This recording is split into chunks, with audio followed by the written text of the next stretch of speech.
Hello students, आज के इस लेक्चर में हम टू ग्रुप CX डिस्कनेक्शन के कंटिन्यू में 1,2 डाई फंक्शनलाइज डिस्कनेक्शन और 1,3 डाई फंक्शनलाइज कंपाउंड के डिस्कनेक्शन का एग्जाम्पल डिस्कस करेंगे। ठीक है, तो आज हम जो डिस्कनेक्शन पढ़ रहे हैं वो है आपका 1,2 डाई फंक्शनलाइज्ड कंपाउंड्स। ठीक है, कौन सी कैटेगरी थी ये? टू ग्रुप CX डिस्कनेक्शन में सेकंड कैटेगरी। क्लियर? इसका जो एग्जाम्पल मैं ले रहा हूँ, ध्यान देना, एक ऐसा एग्जाम्पल हमें लेना है जिसमें यहाँ कोई न्यूक्लियोफिलिक ग्रुप जुड़ा हो। ये न्यूक्लियोफिलिक क्या हो सकता है? एमीन हो सकता है, कोई दूसरा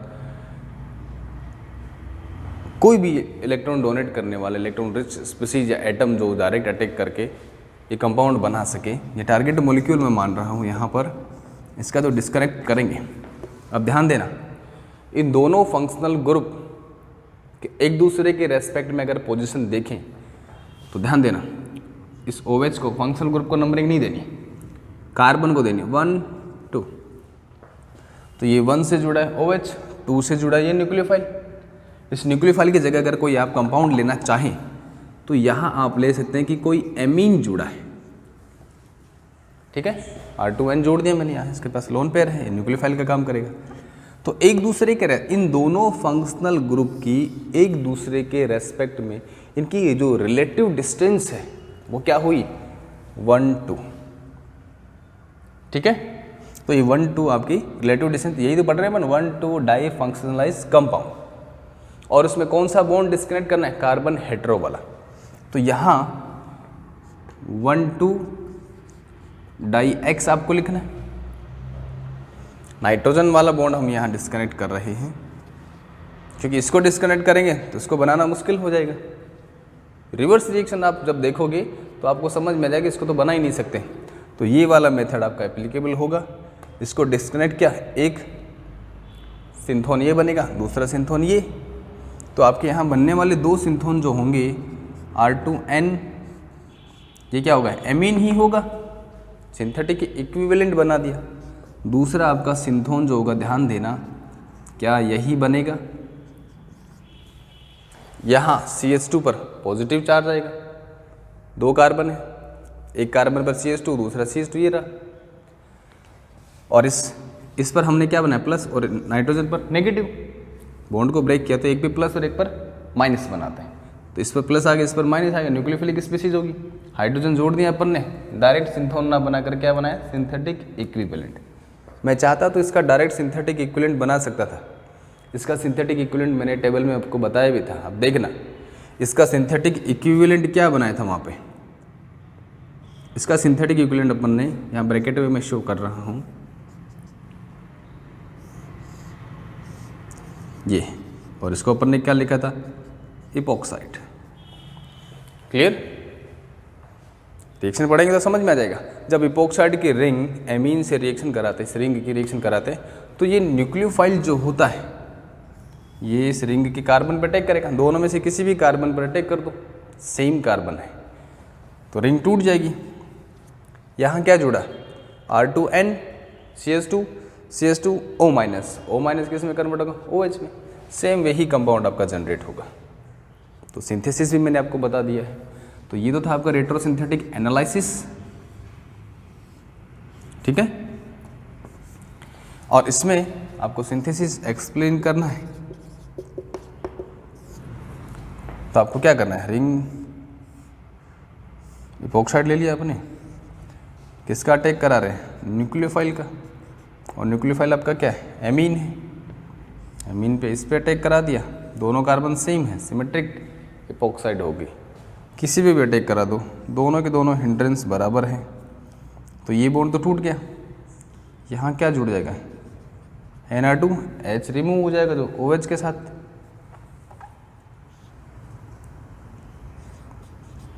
क्या बना? हमारा टारगेट मॉलिक्यूल बना कि नहीं बना? देखो सेम है, कंफ्यूज मत होना। इधर सर आपने इधर तो OH बना दिया, इसमें OH नीचे बना दिया, ऐसा नहीं होगा, ऐसा ही है तो सेम ही। कंपाउंड आपका सेम ही है। तो आप रेट्रोसिंथेटिक एनालिसिस कर सकते हैं और डिस्कनेक्शन अप्रोच को पहचान सकते हैं। हम जो यहाँ पढ़ रहे हैं वो ये वाले स्टेप है। हो सकता है किसी बड़े मॉलिक्यूल को लेकर डिस्कनेक्ट करें, उसमें कोई ना कोई किसी स्टेप में ये अप्लाई हो, ऐसा पॉसिबल हो सकता है। ठीक है, तो ये था आपका 1,2 डाई फंक्शनलाइज्ड कंपाउंड का एक एग्जाम्पल। एक एग्जाम्पल मैं आपको दे रहा हूँ, उसका हिंट मैं आपको दूंगा, क्योंकि अब प्रैक्टिस करनी पड़ेगी आपको। मैं सारे एग्जाम्पल एक्सप्लेन कर दूँ तो आप लोगों को वो एग्जाम्पल समझ में आ जाएगा, लेकिन उसको सोल्व कैसे करेंगे जब खुद डिस्कनेक्ट करने बैठेंगे। एग्जाम में अननोन मॉलिक्यूल आ गया तो वो डिस्कनेक्ट कैसे करेंगे। तो ज़रूरी नहीं है कि जो एग्जाम्पल मैं यहाँ डिस्कस कर रहा हूँ वो एग्जाम में आए ही, आ भी सकता है। हो सकता है थ्योरेटिकल क्वेश्चन आपको बना के दे दे कि 2 ग्रुप CX डिस्कनेक्शन क्या होता है, एग्जाम्पल के साथ उसको एक्सप्लेन करो। तो ईजी हो जाएगा। कोई भी एग्जाम्पल जो आपको आता हो, जो आपने पढ़ा हो, जो इसके लिए सूटेबल हो, वो आप लेकर उसको एक्सप्लेन कर सकते हैं। इसका डिस्कनेक्शन करना है, ध्यान देना। हम पढ़ क्या रहे हैं, 1,2 डाई फंक्शनलाइज्ड कंपाउंड। और यहाँ आपको जरूरी नहीं आपको वही अप्रोच लगे, उससे पहले के जो रूल है वो आपको पता होना चाहिए।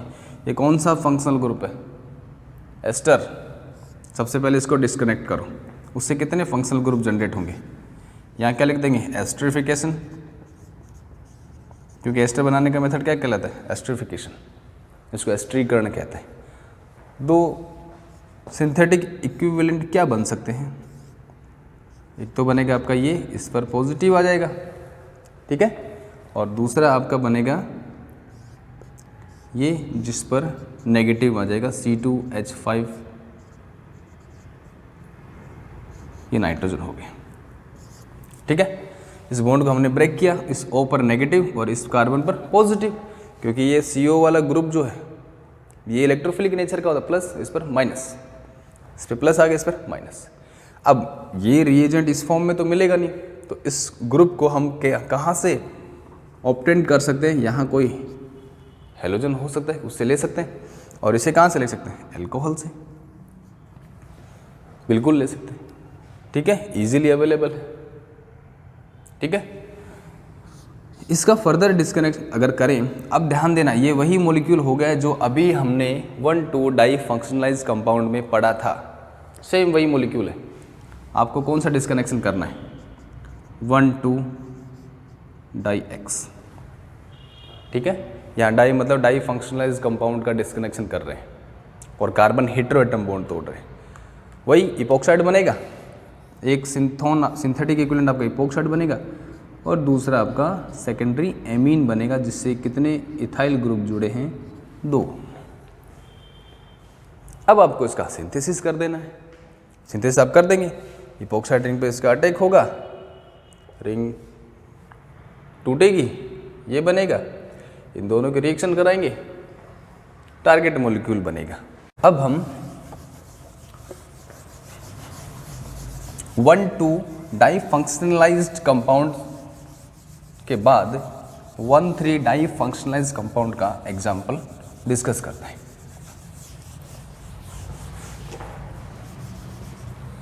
कोई भी लेक्चर अगर आपको समझ में नहीं आया या कोई टॉपिक या कोई एग्जाम्पल आपको लग रहा है कि सर समझ में नहीं आया, तो व्हाट्सएप ग्रुप के अंदर आप लिख देना, उस ग्रुप का लिंक भेज के कि इसमें सर ये एग्जाम्पल आपने बताया था वो समझ में नहीं आया, या हमने सोल्व किया था उसका आंसर ये आ रहा है और आपने ये बताया।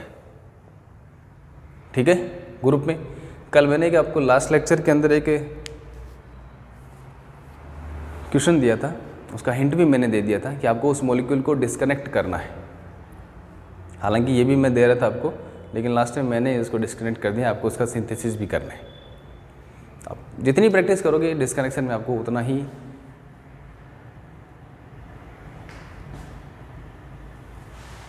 इम्प्रूवमेंट होगा और इजीली किसी भी मॉलिक्यूल को, अननोन मॉलिक्यूल को भी आप डिस्कनेक्ट करने की कोशिश कर सकते हैं इजीली, अगर आपका कंसेप्ट।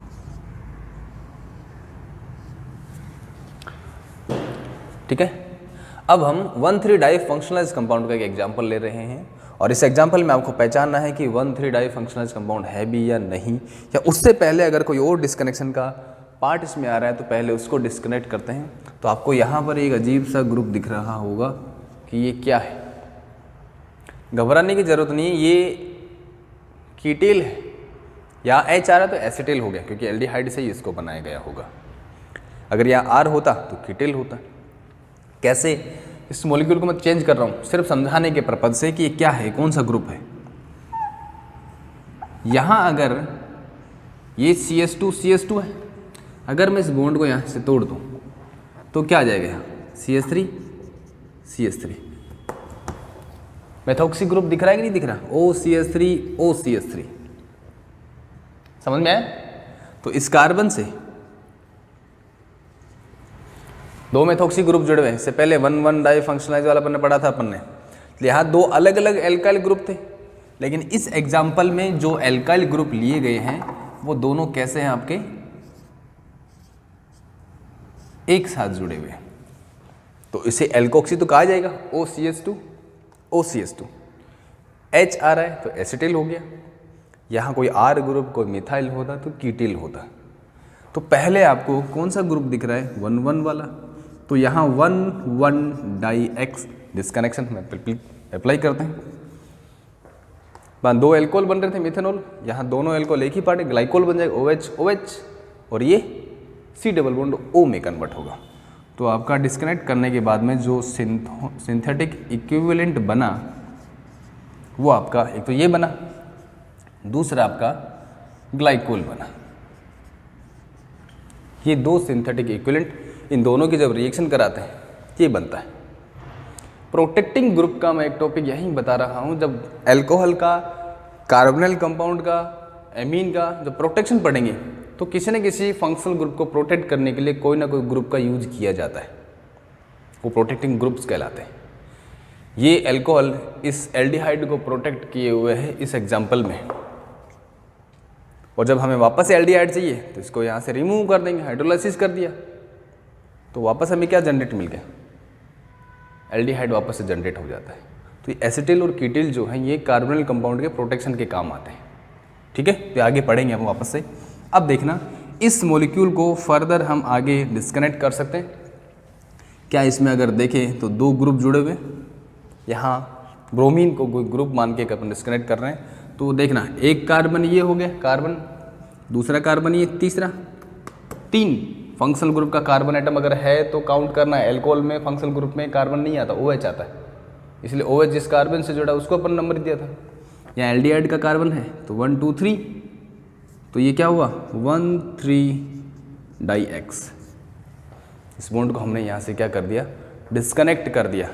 अब यहाँ जो दो सिंथोन बनेंगे, मैं चाहता था डायरेक्ट सिंथेटिक इक्विवेलेंट बना सकता था, लेकिन आपको सिंथोन से सिंथेटिक इक्विवेलेंट कैसे याद रखें इसका पता होना चाहिए। क्या इसका कोई सिंथेटिक इक्विवेलेंट हमने बनाया था क्या? बिल्कुल। ये अल्फा बीटा अनसैचुरेटेड, इसका ये तो हो गया आपका सिंथोन, और इसका सिंथेटिक इक्विवेलेंट आपका होगा यहाँ डबल बॉन्ड आ जाएगा, क्योंकि इलेक्ट्रोफिलिक नेचर का होगा, डबल बॉन्ड इधर शिफ्ट होगा एल्डिहाइड की तरफ। तो ये नेचर कैसे होगी? इलेक्ट्रोफिलिक, पॉजिटिव नेचर हुई। और HBr से हम Br- जनरेट कर सकते हैं। तो HBr की रिएक्शन जब इससे कराते हैं, अल्फा बीटा अनसैचुरेटेड एल्डिहाइड, कहा था मैंने अल्फा बीटा अनसैचुरेटेड एल्डिहाइड हम जिक्र करेंगे, उसको पढ़ेंगे कैसे जनरेट करते हैं, वो भी आएगा आगे। एल्डोल से इजीली बना सकते हैं, एल्डोल से बना सकते हैं, क्योंकि एल्डोल क्या होता है? बीटा हाइड्रोक्सी कार्बोनिल कंपाउंड, और उसका डिहाइड्रेशन कराते हैं तो अल्फा बीटा अनसैचुरेटेड सिस्टम बनता है, कार्बोनिल कंपाउंड बनते हैं। तो इसका सिंथेटिक इक्विवेलेंट ब्रोमीन का तो HBr हुआ, ठीक है, और इस पॉजिटिव वाले का इलेक्ट्रोफाइल का अल्फा बीटा अनसैचुरेटेड एल्डिहाइड हुआ। ये CHO एल्डिहाइड ग्रुप जुड़ा हुआ है। इस एल्डिहाइड के रेस्पेक्ट में ये अल्फा है और ये कार्बन बीटा, तो अल्फा बीटा अनसैचुरेटेड एल्डिहाइड हो गया HBr। क्या सिंथेसिस आप खुद इसमें कर सकते हैं? बिल्कुल कर सकते हैं। इन दोनों की रिएक्शन करानी है, ये बनेगा, फिर इन दोनों की रिएक्शन अल्कोहल से करानी है, टारगेट मॉलिक्यूल बनेगा। नेक्स्ट लेक्चर में हम 2 ग्रुप कार्बन कार्बन डिस्कनेक्शन पढ़ेंगे और उसमें हमारे सिलेबस में 1,3 डाई फंक्शनलाइज कंपाउंड और 1,5 डाई फंक्शनलाइज कंपाउंड। मैं वापस रिपीट कर रहा हूँ, एल्डोल रिएक्शन, माइकल एडिशन और रॉबिन्सन एनिलेशन, ये 3 रिएक्शन आप ज़रूर पढ़ के आना। इस लेक्चर के तुरंत देखने के तुरंत बाद वो 3 रिएक्शन ज़रूर पढ़ना, क्योंकि नेक्स्ट डिस्कनेक्शन में उन तीनों का हम डिस्कशन करेंगे। तो आज के लिए इतना ही, थैंक यू।